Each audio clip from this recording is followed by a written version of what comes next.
Good morning বন্ধুরা, আমি শ্রাবন্তী। আমার ক্যাপচার অফ ফ্রেম ব্লগে তোমাদের অনেক অনেক স্বাগত। আশা করছি তোমরা সবাই ভালো আছো আর আমিও ভালো আছি। আজ হচ্ছে 19শে জুন আর আজকের বারটা হচ্ছে বৃহস্পতিবার। আর এখন ওই সকাল 6টার মতো বাজে। আর এখন থেকে তোমাদের সাথে নিয়ে আমার ব্লগটা স্টার্ট করছি। আশা করছি তোমাদের ভালো লাগবে। এখন বানাচ্ছি একটুখানি ফ্রেঞ্চ ফ্রাই, আর তার সঙ্গে একটুখানি করব ডিম সিদ্ধ। তো প্রেশার কুকারে ডিম সিদ্ধটা বসিয়ে দিয়েছি আর এখানে বানাচ্ছি ফ্রেঞ্চ ফ্রাই। ফ্রেঞ্চ ফ্রাইয়ের জন্য আলুগুলোকে কেটে একটুখানি সিদ্ধ করে নিয়েছি, জলটাকে শুকনো করে আলু থেকে জল ঝরিয়ে তারপর একটুখানি কর্নফ্লাওয়ার দিয়ে দিয়েছি। আর নুনটা হচ্ছে যখন সিদ্ধ করেছিলাম অল্প দিয়েছি, আর এরপরে মুচমুচে করে ভেজে নিয়ে ওপর থেকে একটু বিট লবণ ছড়িয়ে দেবো, তাহলেই তৈরি হয়ে যাবে ওর ফ্রেঞ্চ ফ্রাই। আর যেহেতু আমার মেয়ে খুব একটা ঝাল খায় না, নাহলে একটুখানি ওপর দিক থেকে চিলি ফ্লেক্স ছড়িয়ে দিলেও খুব ভালো লাগে খেতে। ডিম সিদ্ধটা প্রথমে নিয়ে যাবে না বলেছিল, কিন্তু ফ্রেঞ্চ ফ্রাই যেহেতু পুরো তেলে ভাজা, তাই জন্য বললাম একটা হেলদি খাবার তোকে নিয়ে যেতেই হবে।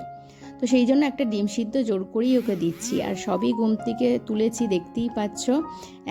একেবারে ঘুম থেকে ওঠার ইচ্ছা নেই, তাও জোর করে তুলেছি। আর আজকে হচ্ছে আমার মেয়ের এক্সাম।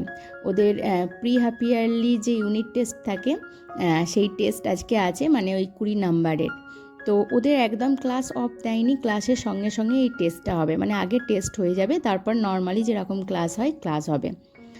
আর কি পরিমাণ যে বৃষ্টি হচ্ছে আজকে, তো দেখতেই পাচ্ছ বিশাল পরিমাণে বৃষ্টি হচ্ছে। আগের দিন সারা রাত ধরে বৃষ্টি হয়েছে, তবে এখন বৃষ্টিটা একটু কমেছে, কিন্তু বৃষ্টি সমানে ঝরেই যাচ্ছে। তো যাই হোক, ওর এখনও গাড়ি আসেনি। গাড়িটা এলে নাহলে হয়তো ভিজে যাবে, তো সেই জন্য গাড়ি এলেই তারপরেই এখান থেকে বেরোবো। তো ওর গাড়ি এসে গেছে, ওকে গাড়িতে তুলেও দিয়েছি। তো এক হাতে ছাতা, ওর ছাতা, দুজনের দুটো ছাতা, ব্যাগ। তো সেই জন্য আর ক্যামেরা বন্দি করতে পারলাম না ওর যাওয়াটা। আর এখন ছাতাটা অফ করে বাড়ি নিয়ে চলে আসছি।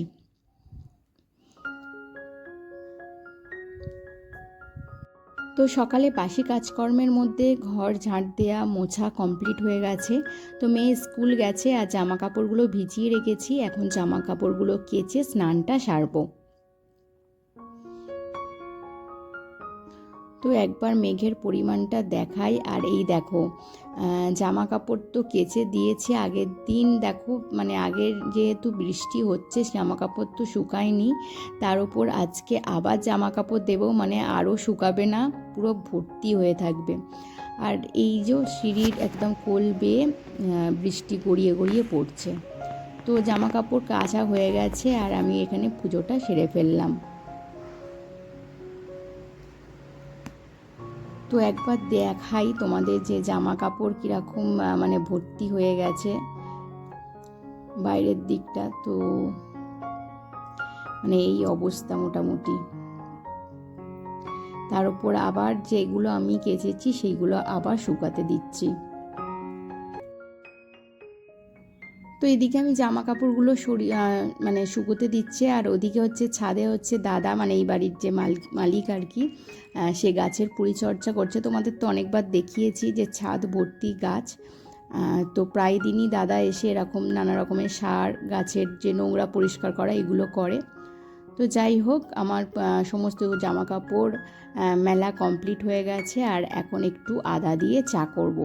আর এই বৃষ্টিতে একটুখানি চা না হলে চলেই না।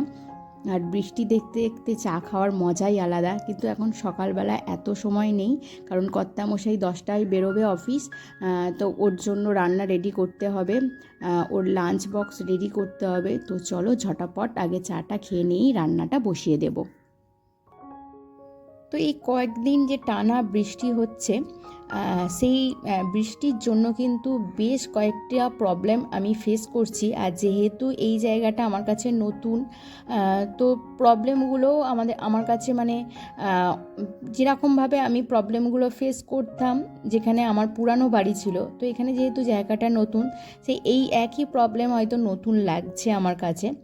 তো যাই হোক, এই যে বর্ষাকালের নানা রকমের সমস্যা, আর সেই সমস্যাগুলোর কিভাবে সমাধান করছি, তো সেটাই তোমাদের সঙ্গে আজকে আলোচনা করব। তো তার আগে আমি যা যা রান্না হবে সবজি বার করে নিয়েছি।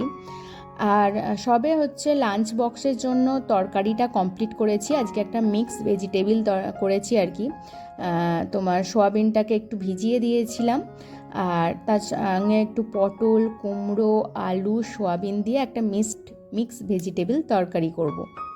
আর তার সঙ্গে কর্তামশাইকে পরোটা বানিয়ে দেবো ঠিক করেছি ওর লাঞ্চ বক্সের জন্য, কারণ ও লাঞ্চে ভাত নিয়ে যায় না, ও ভাত এসে খায়।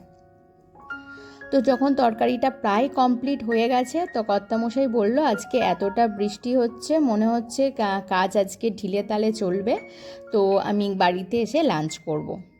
তো যাই হোক, আগে বললে আটাটা হয়তো মাখতাম না আর এত তাড়াহুড়ো করতাম না, কারণ একটু ধীরে সুস্থে করলেও হবে। আর আজকে যেহেতু বৃষ্টি হচ্ছে, মনটা ভীষণ ইলিশ ইলিশ করছে।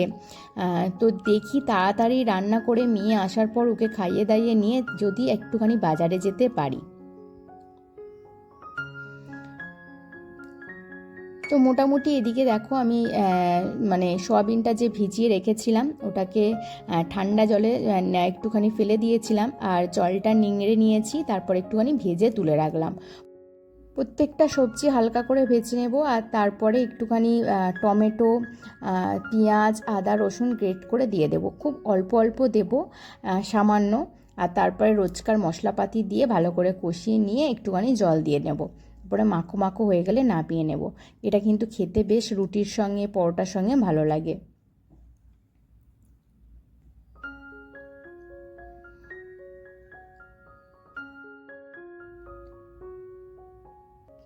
তো তরকারি কমপ্লিট করে কর্তামশাই চা খেয়েছে, তারপর স্নান টান করে ছাতু খেয়ে ও বেরিয়ে গেছে। আর ও বেরিয়ে যাওয়ার পরেই আমি যেটা করছি, প্রথমে হচ্ছে বিছানাটাকে আগে তাড়াতাড়ি পরিষ্কার করে নেবো। এই বিছানা পড়ে থাকলে আমার একদমই মানে অন্যান্য কাজকর্ম করতে ভালো লাগে না। অনেক সময় বাধ্য হয়ে মানে সময় পাই না, তখন হয়তো পড়ে থাকে, কিন্তু আমি যখনই হাতে সময় পাই তখনই চেষ্টা করি মানে বিছানাটাকে তাড়াহুড়ো করে গুছিয়ে নেওয়ার।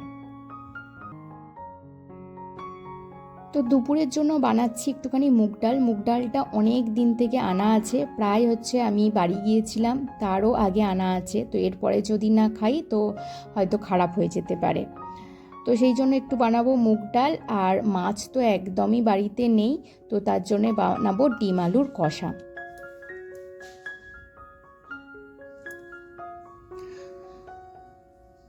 তো এদিকে ডালটা সাঁতলে নিয়েছি।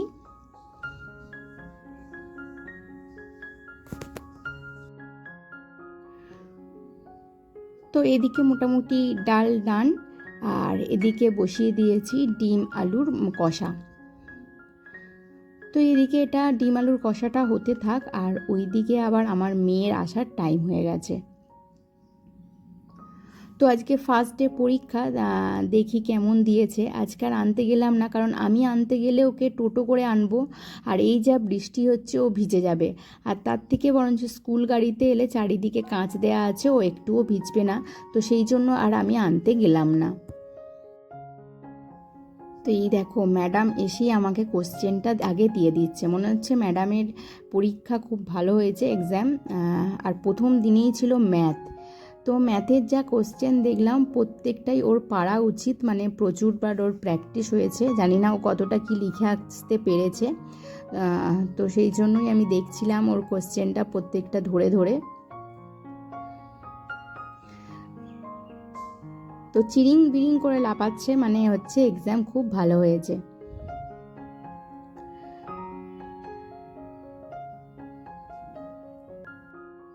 তো কোশ্চেনটা দেখার পর ওর নিজের টিফিন বক্স, ওয়াটার বোতল, তো সেইগুলো বাইরে বার করে রাখছে, ব্যাগপত্র গুছিয়ে ওই ঘরে রেখে দিচ্ছে। তো ওকে আমি মানে নিজেকেই করাই, কারণ এইগুলো না করলে পরবর্তীকালে না শিখলে তো প্রত্যেকবারই হচ্ছে আমাকেই অর্ডার করবে, এটা করিয়ে দাও ওটা করিয়ে দাও। তো সেই জন্য একেবারে হচ্ছে ওকেই বলে রাখা, ইনস্ট্রাকশান দেওয়া আছে যে স্কুল থেকে আসার পর হচ্ছে তুমি তোমার টিফিন বক্স, ওয়াটার বোতল বাইরে রাখবে। তো যাই হোক, এদিকে আমার ডিম আলুর কষা রেডি, আর এদিকে হচ্ছে আমি ওভেনটা ভালো করে ক্লিন করে নিলাম।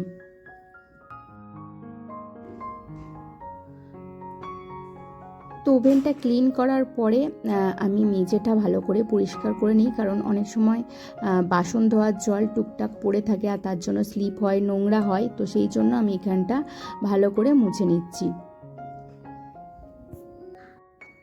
আর এরপরে আমি ওকে স্নান করিয়ে ফ্রেশ করিয়ে ওকে একটুখানি খাইয়ে নেব। আর খাইয়ে নিয়ে তো বললাম যে বাজারে একবার যেতে হবে। তো মনটা ভীষণ ইলিশ ইলিশ করছে, আর এই সময় একটু বৃষ্টিটা কমেছে, টুক করে একটা মাছ নিয়ে চলে আসি। আর এখানে মাছের বাজারটা কোনো সময় তোমাদের দেখাতে পারলে দেখাবো। বিশাল বড় মাছের বাজার, আর সব রকমের মাছ পাওয়া যায়, আর গেঁড়ি গুগলি থেকে আরম্ভ করে সমস্ত জিনিস পাওয়া যায়।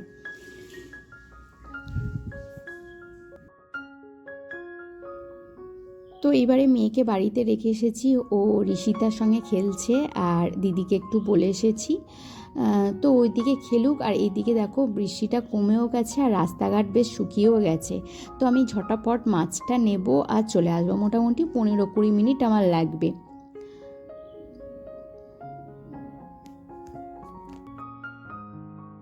তো মাছের বাজারে চলে এসেছি, আর মাছের বাজারে বেশ কিন্তু বৃষ্টি জমে আছে আর কি, জল জমে আছে।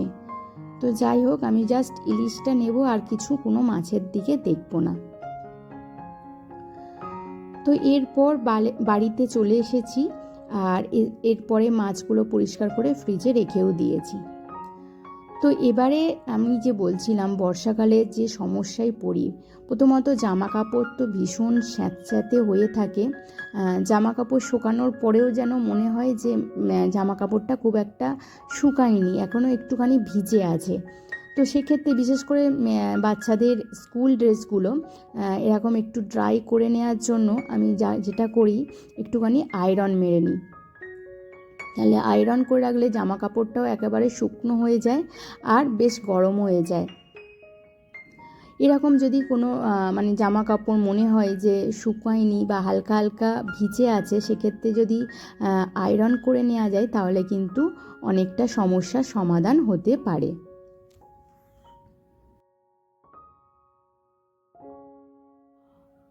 বর্ষাকালে আমার মেয়ের প্রত্যেকটা জিনিসই আমি একবার করে আয়রন মেরে নিই শুকানোর পরে। সেটা মোজা থেকে আরম্ভ করে ওর স্কার্ট, ওর টপ, সমস্ত কিছু একবার আয়রন মেরে রেখে দিই। আর এটা আমি সবসময় আগের দিন করে রাখি, কারণ যেহেতু ওর মর্নিং স্কুল, সেই জন্য কিন্তু সকালবেলা করা আমার পক্ষে সম্ভব হবে না। আর বর্ষাকালে কিন্তু অবশ্যই বাচ্চাদের স্কুল ড্রেস দুটো করে সেট থাকা দরকার, কারণ একটা ভিজে থাকতেই পারে, আর একটা যাতে শুকনো পাওয়া যায়, না হলে কিন্তু খুবই অসুবিধায় পড়তে হবে। সেরকম আমার মেয়ের দুটো করে সেট, একটা আয়রন করে রাখলাম, আর একটা হচ্ছে নেক্সট যেটা হচ্ছে আমাদের যে পাপোশগুলো বর্ষাকালে সেই রকমই কেনা উচিত যেগুলো খুব সহজে ক্লিন করা যাবে। কারণ অনেক সময় উলেন যে আমরা পাপোশগুলি ইউজ করি সেগুলো কিন্তু অনেক ভারী হয় ভেজার পর, আর সেগুলো শুকাতেও অনেকটা টাইম নেয়, আর ভালো করে না শুকালে কিন্তু বেশ গন্ধ হয়। তাই এরকম বর্ষাকালে যখনই একটু আধটু রোদ পাওয়া যাবে বা বাইরে হাওয়া চলবে, তখনই কিন্তু পাপোশগুলোকে একটু রোদে দিয়ে শুকিয়ে নেওয়া উচিত। কারণ এই সময় সব সময় হয়তো ধোয়া সম্ভব হয় না, অনেক পাপোশে কিন্তু জাম থাকে। থার্ডলি হচ্ছে চিরুনি হচ্ছে একদম নিয়ম করে কিন্তু ভালো করে পরিষ্কার করে নেওয়া দরকার টাইম টু টাইম। তো এখানে আমি রোজকার ডিটারজেন্ট আর সামান্য একটুখানি ভিনিগার গরম জলে ভিজিয়ে ভালো করে পরিষ্কার করে নিচ্ছি।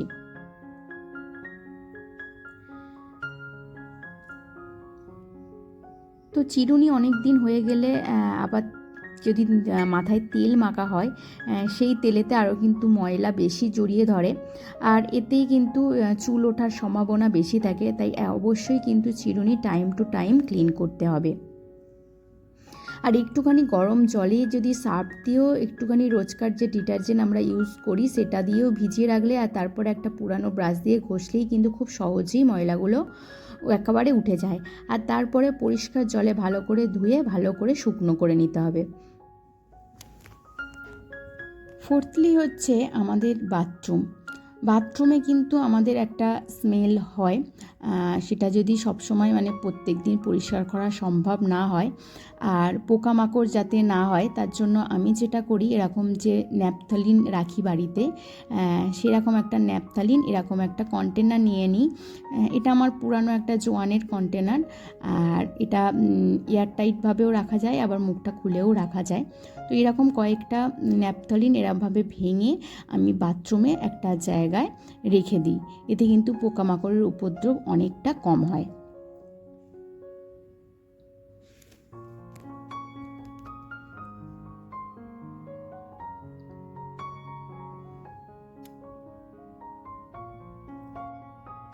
এমনিতে তো অনেক কিছুই আছে বাথরুমকে ক্লিন করার জন্য, তারপরে পোকামাকড়ের উপদ্রব কমানোর জন্য, কিন্তু আমি যেটা করি সেটাই তোমাদের বললাম। আর বেশ কিছুটা ন্যাপথালিন আমি টিস্যু পেপার দিয়ে আমি যে জামা কাপড় বা বেড কভার যেখানে রাখি সেখানে রেখে দিই, কারণ বর্ষাকালে বিভিন্ন পোকামাকড় হতেই পারে। আর সবথেকে বেশি যেটা হয় পিঁপড়ের উপদ্রব, কারণ একটু কিছু খাবার পড়ে থাকলেই কিন্তু পিঁপড়ের উপদ্রব খুব বেশি পরিমাণে হয় এই বর্ষাকালে। এরপরে এই কন্টেনারটা নিয়ে আমি বাথরুমের একটা কোণে রেখে দেব।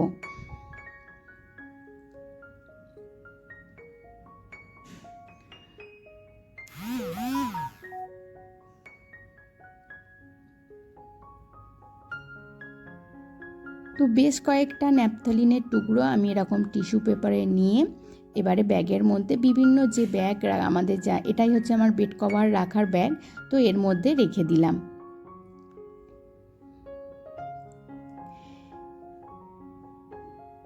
এবার 6 নম্বর পয়েন্টের দিকে যাই। সেটা হচ্ছে, যেটা আমি বারবার এই প্রবলেমটা ফেস করেছি, সেটা হলো যে যখন প্রচণ্ড বৃষ্টি হয় তখন একটা আমাদের যে পার্স আর আমাদের যে ফোন সেটাকে প্রোটেক্ট করার একটা ব্যাপার থাকে। তো আমি এরকম একটা জিপলক দেয়া এরকম একটা প্যাকেট নিয়ে নিয়েছি। এর মধ্যে কিন্তু পুরো একদম বৃষ্টি প্রবেশ করতেই পারবে না, যেহেতু পুরোটা সুন্দরভাবে লক করা। এর মধ্যে আমি পার্স আর একটা ফোন রেখে দিয়েছি। 8 নম্বর পয়েন্টটা সেটা হচ্ছে যে আমরা যে ভিজে ছাতা বর্ষাকালে নিয়ে যাই, তারপরে সেই ছাতাটাকে রাখার একটা সমস্যা হয়ে দাঁড়ায়। তো এই রকম একটা প্যাকেট রেখে দিলে, ক্যারি প্যাকেট, এর মধ্যে কিন্তু ভিজে ছাতাটা সহজেই রাখা যায়। 9 নম্বর হচ্ছে যে আমাদের যে ডাস্টবিন, সেটাকে পোকামাকড়ের হাত থেকে রক্ষা করার জন্য আমি এরকম একটা পেপারের মধ্যে কিছুটা খাবার সোডা বা বেকিং সোডা দিলাম ছড়িয়ে, আর তার মধ্যে একটা ন্যাপথলিনের টুকরো দিয়ে দিলাম। বর্ষাকালে অবশ্যই সময় সুযোগ পেলেই কিন্তু ঘরটাকে একটু হাওয়া বাতাস খেলাতে হবে। ঘরটাকে যাতে মানে একেবারে, অনেক সময় বদ্ধ ঘর, একটা বিচ্ছিরি একটা গন্ধ বেরোয় ঘর থেকে বর্ষাকালে, আর তার জন্য আমি যেটা করে থাকি, এরকম সেন্টেড মোমবাতি বাড়িতে রেখে দিই। তো এইগুলো প্রাইস খুব একটা নয়, মোটামুটি এতে 8টা আছে, আমার দাম নিয়েছে প্রায় 100 টাকার কাছাকাছি। তো মোটামুটি আমি যতগুলো প্রবলেম আমার চোখে পড়েছে ততগুলোর সলিউশন আমি কিভাবে করি সেটা তোমাদের সঙ্গে শেয়ার করলাম। তো বন্ধুরা, আজকের ভিডিও এই পর্যন্ত রাখছি। তোমাদের সঙ্গে আবারও দেখা হবে নেক্সট কোনো ভিডিওতে, নেক্সট ব্লগে।